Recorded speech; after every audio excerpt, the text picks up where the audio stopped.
Hello বন্ধুরা, welcome to my channel ভালোবাসার পাখি।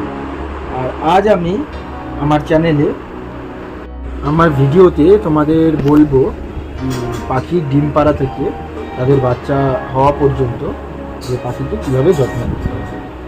তো তার আগে আমি একটা কথা বলে দিই।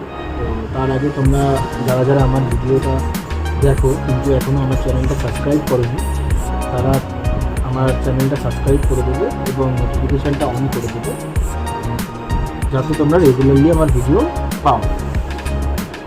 তো আজকের প্রথম পয়েন্ট কী আছে? প্রথম পয়েন্ট হচ্ছে পাখিকে একটা সুন্দর পরিবেশ দিতে হবে। পাখি যখন ডিম পারবে, পাখিকে একটা সুন্দর পরিবেশ, যেরকম যেখানে পাখিটাকে রাখবে সেখানে যেমন পর্যাপ্ত পরিমাণে আলো এবং বাতাস যায়, এবং বাড়ির কোনো বাচ্চা দিয়ে যেন পাখির খাঁচার সামনে পাখিকে ডিস্টার্ব না করে, কোনো বিড়াল কুকুর এরা ডিস্টার্ব যাতে না করে, তাহলে পাখি ঠিকঠাক ডিমে পা দেবে না এবং বাচ্চা সেক্ষেত্রে হবে না। আজকে 2 নম্বর পয়েন্ট হচ্ছে হাঁড়ি ঠিকঠাক বেঁধে দিতে হবে।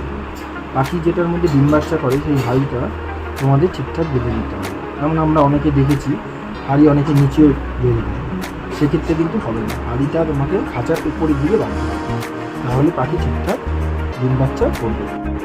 3 নম্বর পয়েন্ট হচ্ছে পাখি যখন ডিম দেবে পাখির খাওয়ার প্রতিদিন পরিবর্তন করে দিতে হবে। তার কারণ হচ্ছে আমরা বদ্রি পাখিকে মূলত দেখেছি মেয়ে পাখিটাই ডিমে তা দেয় এবং ছেলে পাখিটা মেয়ে পাখিটাকে খাওয়ার জন্য খাওয়ায়। তো সেক্ষেত্রে যাতে পর্যাপ্ত পরিমাণে মেয়ে পাখিটাকে খাওয়াতে পারে সেই জন্য প্রতিদিনের খাবার প্রতিদিন পরিবর্তন করে দিতে হবে। এই সময় খাবারে আরেকটা জিনিস মূলত দেখতে হবে, যেটা সফট ফুড।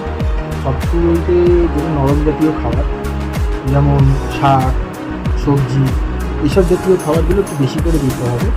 কারণ চীনা তারপর সিডস যেগুলো, সেগুলো পাখিরা খোসা ছাড়িয়ে খায়। সেক্ষেত্রে পাখিটা অন্য পাখিকে মেয়ে পাখিটাকে দিয়ে খাওয়াতে একটু সমস্যা হয়। তো সফট ফুড দিলে তারা ডাইরেক্ট গিয়ে মেয়ে পাখিটাকে খাইয়ে দিতে পারে, সেদিকে আমাদের নজর রাখতে হবে।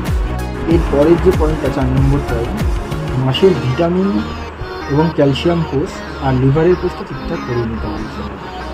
মানে যখন ডিম বাচ্চা করবে পাখি, তখন পাখিকে ভিটামিনটা সপ্তাহে 1 দিন, ক্যালসিয়াম 1 দিন এবং লিভারের যে ওষুধটা লিভ52 সেটা 2 দিন আপনাদের দিতে হবে। তাহলে পাখির বাচ্চা মানে একটাও মারা যাবে না। যেমন অনেকের কী হয়, 5টা বাচ্চা হয়, সেখান থেকে 2টো বাচ্চা যাচ্ছে, পাখি 3টে নিয়ে যায়। সেক্ষেত্রে আমার যেমন 6টা বাচ্চা হলে বা 5টা বাচ্চা হলে প্রত্যেকটা বাচ্চাই বেঁচে থাকে। তো এইগুলো নজর দিতে হবে। আর পরের পয়েন্টটা হচ্ছে গ্রিড এবং ক্যালসিয়াম বোন, ক্যাটেল ফিশ বোন। আচ্ছা, গ্রিড হচ্ছে যেটা পাখির খাঁচায় দিতে হবে, এটা খুব ইম্পর্টেন্ট জিনিস। এবং ক্যাটেল ফিশ বোন, যেটাকে আমরা সমুদ্রের খানা দিই, এই দুটো জিনিস কিন্তু খাঁচায় অল টাইম রাখতে হবে, তাহলে খাঁচায় পাখির কোনো সমস্যা হবে না। তো শেষ পয়েন্ট হচ্ছে বাচ্চা সংগ্রহ করা। কোন টাইমে আপনি বাচ্চা সংগ্রহ করবেন? মোটামুটি বাচ্চা সংগ্রহ করতে গেলে আপনাকে ওই 30 দিন বা 28 দিনের মধ্যে বাচ্চাগুলোকে সংগ্রহ করতে হবে এবং আলাদা করে দিতে হবে। এগুলো যদি আপনি ঠিকঠাক করেন, পাখি আপনার একদম ঠিকঠাক। তো বন্ধুরা, ভিডিওটা যদি আপনাদের ভালো লেগে থাকে ভিডিওটাকে লাইক করে দেবেন, সেক্ষেত্রে আমরা পরবর্তী ভিডিও বানানোর জন্য উৎসাহ পাবো। এবং চ্যানেলটাকে আবার বলছি সাবস্ক্রাইব করে নোটিফিকেশানটা অন করে দেবেন, যাতে আমি ভিডিও ছাড়লে আপনারা নোটিফিকেশান পেয়ে যাবেন। তো আজকে এই পর্যন্ত, টাটা।